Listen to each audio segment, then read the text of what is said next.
Hey y'all, this is Old Pats with Backpacking Florida, and today I'm at the Mutual Mine trailhead. I'm gonna hike the Citrus Tract C Loop. This is a good parking spot if you want to do the C Loop or the D Loop. Now, last trip out, I did the B Loop and I parked at the Holder Mine, which is a good spot to park and a good trailhead, approach trail into the Florida Trail if you want to do the A or the B Loop. Now you might see that I've got my umbrella with me today. This is a first. But we've got a 30% chance of rain starting at 3 o'clock, and then they're going to bump that up to a 40% starting at 4 p.m. Thunderstorms in the outlook, and I've got a tarp system that I'm using this weekend. So I'm going to try it out in the rain, and I'm using my umbrella at one end of that opening on the A-frame in case I need it to keep my head dry. All right, y'all, getting ready to step off on trail now. It's about 1:05 p.m., 76 degrees. And rain in the outlook. It's kind of an overcast day, but let's take a look at gut hooks. Starting here at the Mutual Mine area of the trailhead, we've got 7.4 miles to go to the Youngblood campsite, and that's where we're going to batten down hatches for the night. All right, a look at the trailhead. Actually starting here in the campground at Mutual Mine. Got a restroom area there to the right. And lots of nice camping here. Even some RV sites. There's some horse trails out here as well as the backpacking trails. It's a beautiful area. And we've got a trail sign in, so we're going to sign in and step off. All right, y'all, this Citrus hiking trail, it's 1.5 miles. That's up to the Florida Trail. According to gut hooks, it's actually 1.7. Just stepped off on the approach trail here to the Florida Trail. We went through some pines to begin with, and now it appears that we're on some sort of old raised up rail bed or something. Got some large ditches, runoff area off to the sides. It's really pretty down through here.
All right, y'all, we made it to Youngblood campsite, and as you see, there is the little bench and a little fire pit right next to it, and they want you to camp within the yellow bands here. So I see a lot of ant hills and a lot of brush and scrub over on the northwest side of the campsite along the yellow bands. So I'm going to get over here on the southeast side. A lot of pine needles. Looks like there's a couple good flat areas in here.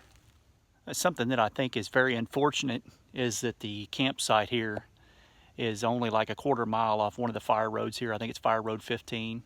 And when I was coming in, I almost got to the campsite here, the Blue Blaze approach trail coming into Youngblood, and I heard a car flying down the fire road and stopping and a car door shutting. So I don't know if somebody's coming back here or what. I don't mind sharing the campsite with backpackers and whatnot, but the last thing I want to do is share it with a bunch of young drunk teenagers or something from here in Brooksville or Floral City. All right, y'all, it's about 4:45 right now, and as As you can see, I've got my tarp already set up. I've got the opening at this end set up towards the west, because usually the rain will come in off the Gulf out of the west. So if it comes in, it'll come in towards the end, and hopefully more straight down. Look underneath my tarp there and my setup. I can bring that closer down if it starts raining. And I've got my umbrella on standby. I'm going to show you what I'll do with that if it starts raining. All right, there we go. So if it starts raining, I just expand that umbrella up, make a makeshift vestibule over one end of my A-frame. And that'll keep the rain in off my head. At least that's the plan. Now I gotta say, I do love so far using this tarp setup. Now this is not going to be anything permanent, of course. This is just an emergency tarp, 5x7, very small, hence the umbrella to keep the rain from blowing in at my head. But I would love to get a bigger tarp. The good thing about this is it's super light, but it's also very cheap, less than $10 at Walmart. As you can see, there's no reinforced corners, and if anything tears out, it'll probably be them grommets under strong wind. I like the nylon. It's double stitched, and it's very light. So I haven't tried it out in the rain yet, so we'll see how it goes if it starts raining. But like I said, this is just temporary until I get me a bigger tarp. I want a tarp that I can also utilize as a pyramid type shelter if I would like to. Fold it under and use it floor underneath me and use it as a pyramid type shelter. And my favorite is of course the A-frame. So I want one that if I have an A-frame set up, I've got plenty of room to move around underneath it and plenty of ventilation. Those are great when it's not raining. All right, I already got all my food pulled out of my backpack, and my toothbrush and anything that the animals might get to. And I've got my water, my coffee, my food, and everything set over here. Now it's about 4:45 right now. I've got about an hour of daylight left. It's not raining, it's beautiful weather. I think while I've still got some daylight, I'm just gonna go ahead and make myself some hot tea and some ramen soup, have dinner, and then I'll probably get some time in the Word and prayer and settle in for the night. I don't think I'll have a fire because I really don't want to tend to collecting firewood. There's nothing down around here that it looks like it would be quite a chore just to bring in firewood, and the bugs are not bothering me, and it's nice and warm out, so really don't see the point in even having a fire tonight.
Hey y'all, good morning. It's Sunday, December 29th, and about 5:30 in the morning.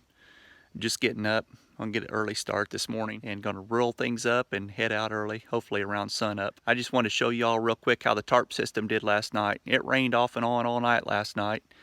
And one thing I like about sleeping in the pines is them needles really absorb the moisture. But as you can see, I'm gonna flip the camera around here, see how the tarp system stayed dry last night. All right, I've already taken up my umbrella and all my sleep gear underneath. As you can see, even where the umbrella was, it stayed real dry last night. I kept my brain bag and my clothes bag up underneath that umbrella last night to keep it dry. It's like a makeshift vestibule, really nice. And you can see my dry profile underneath there. That wasn't where the sleeping bag and sleeping mat was. That was actually where the ground cloth was. And I use a 3mm contractor's trash bag, so I mean it worked perfect. Even the 3mm trash bag was dry, so the water just ran off of the tarp and all around the outline and kept me really nice and dry last night. So even the $10 Walmart tarp done a fine job last night.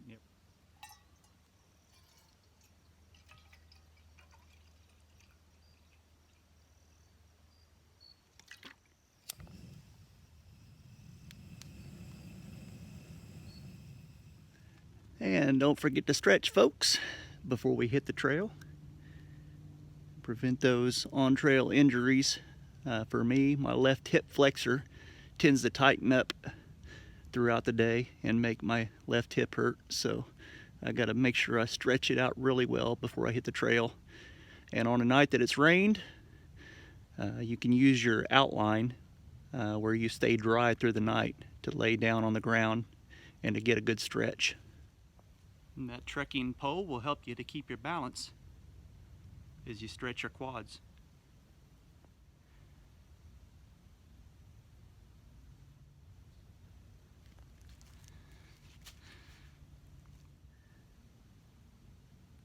All right, I'm fixing to head out, and the sun is not yet up, so I'm just making sure I sweep the area with my flashlight to make sure I got everything. I generally set everything in two little vicinities in the footprint of the tarp system. I hang my pack on the tree.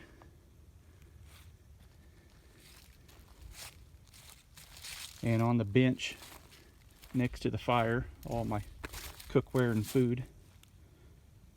So it looks like we've got everything up. Let's roll. All right, y'all, it's 6:47 right now, and it's 69 degrees Sunday, December the 29th. And we're gonna go ahead and roll out on the trail. So we've got 9.7 miles to go today from Youngblood campsite over to the trailhead. And that's gonna be a total of 17.1 miles for the weekend trip. And the goal was to get out of here before sun up and hopefully get back in about 5 hours. That way I can get cleaned up and make it to church fellowship this evening. So let's hit the trail.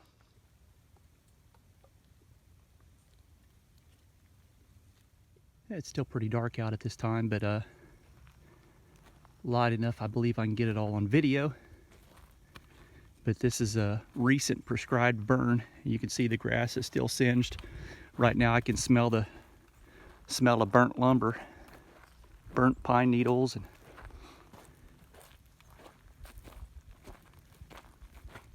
but this is certainly a necessary step in helping to control forest fires.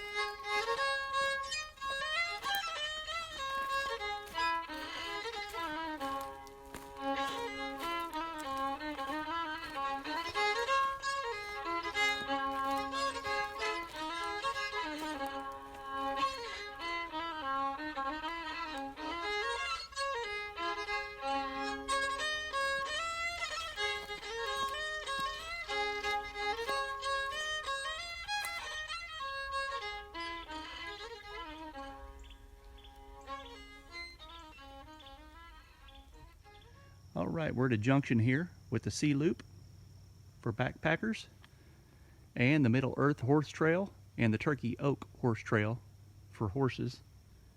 And you can see they go off there. There's the Middle Earth Horse Trail and there's the Turkey Oak Horse Trail. And at the C Loop, there is a picnic table area. It's a good spot for it right here at the junction of these horse trails and backpacking trail. Nice picnic table, nice picnic area, and there's even a source of water back there. It's very shallow, a lot of frogs. I'd say in an emergency situation where you had to have water, that would be an option. Now I'm kind of low on my water today. I've only got half a liter left, but I used half a liter this morning for breakfast, and I've got half a liter to get back 9.7 miles. What I did yesterday was came in on half a liter, 7.4 miles, and used half a liter for dinner. So it's kind of poor planning. I didn't cache any water anywhere, any of the fire roads, which I should have done. I should have researched a little better. There's no water sources out here on this loop. All right, we're at the B and C loop split, and right behind me here is the Blue Blaze Trail, the B and C cross trail. So I'll be heading east on the B and C cross trail. Now, I forgot to mention when I was back at that water source what the location was, so I can maybe pinpoint it on gut hooks for you, but it's about 2/10 of a mile, if even that far, maybe a 2/10 of a mile south on the C Loop trail from this split and junction in the trail. So if you're out here seasonally and you're out of water or close to being out of water, that would be a good place to get water when the water's high.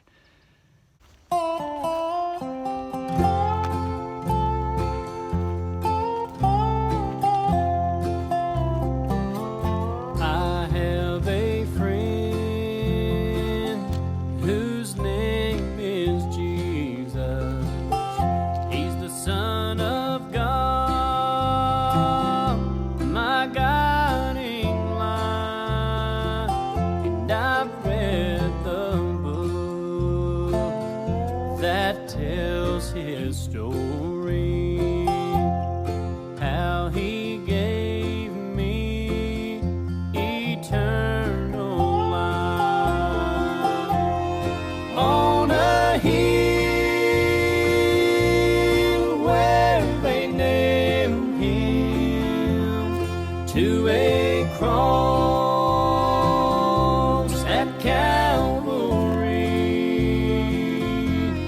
shed his blood, said, Father, forgive them.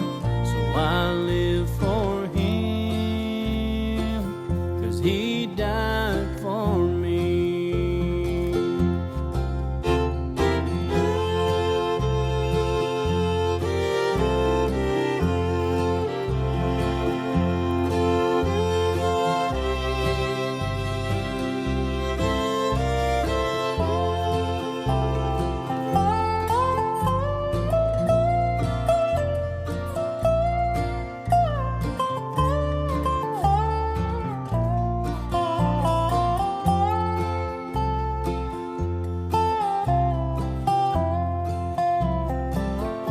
I know one day I'll go to meet him, see his face, touch his healing hands. But for now I'll toil and labor till all that's lost will understand. On a hill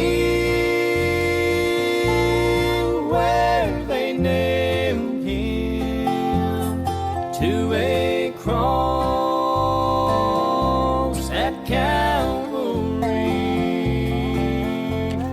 shed his blood, said, Father, forgive. I live for him, 'cause he died for me. Shed his blood, said, Father, forgive them. So I live for him, 'cause he died for me.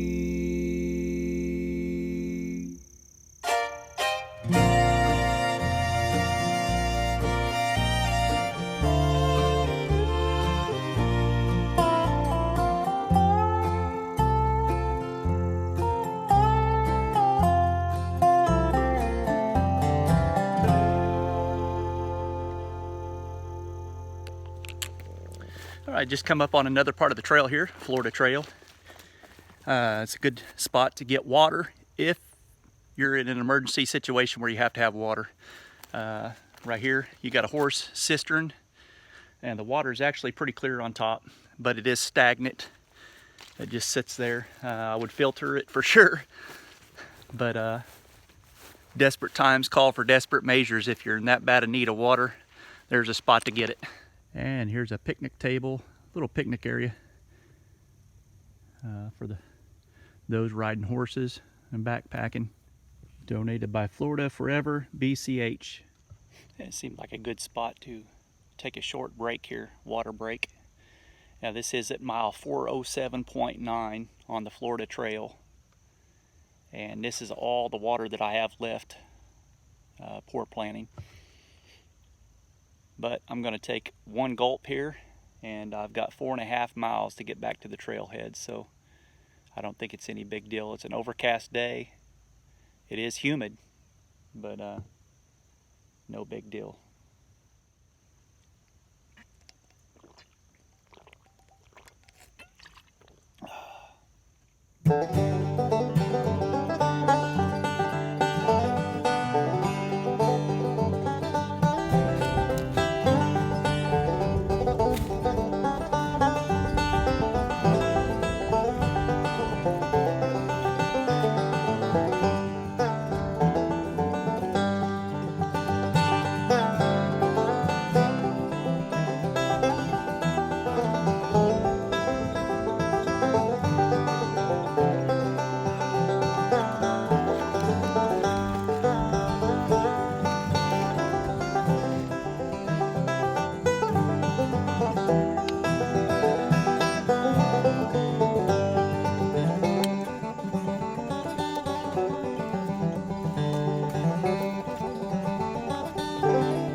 Oh, hey y'all. That's it. We've reached the end of the Citrus Tract C Loop trail. That was a 17.1 mile, according to gut hooks, moderate trail. According to all trails, it was 16.7. So the mileage differs on who you ask. But it was a beautiful trail. As you can see, the approach trail was probably my favorite part. Only 1.7 miles. 1.5 according to the trailhead at this end, 1.6 if you look at the Florida Trail sign, but 1.7 according to gut hooks, and it was beautiful. Got that raised rail bed with gullies on both sides, and then further on up There's berms on both sides that are going up, and it's pretty much that way the entire distance out to the Florida Trail. Beautiful trail, lots of good scenery, 774 feet of elevation gain. So it's a fun little hike. And just remember, folks, that if you come out and hike the C Loop Trail, that you need to cache some water somewhere along the trail. Learn from my mistakes. So next time I'm out, I'm going to be sure that I hit Fire Road 15 or Fire Road 16, preferably after my first night out after camp. Shortly afterwards, there's a Fire Road crossing. If it's accessible, that would be a great point to stash some water. So that way on day 2, I can just refill my water and head back here to the Mutual Mine Trailhead. Thanks for watching. If you enjoyed the content on this channel, don't forget to subscribe and be sure to ring that notification bell. So we'll see y'all next time. God bless. Will you drink deeply of Jesus? Will you come to the water of life? You will never thirst again. Let all who are thirsty come to him. Will you drink deep?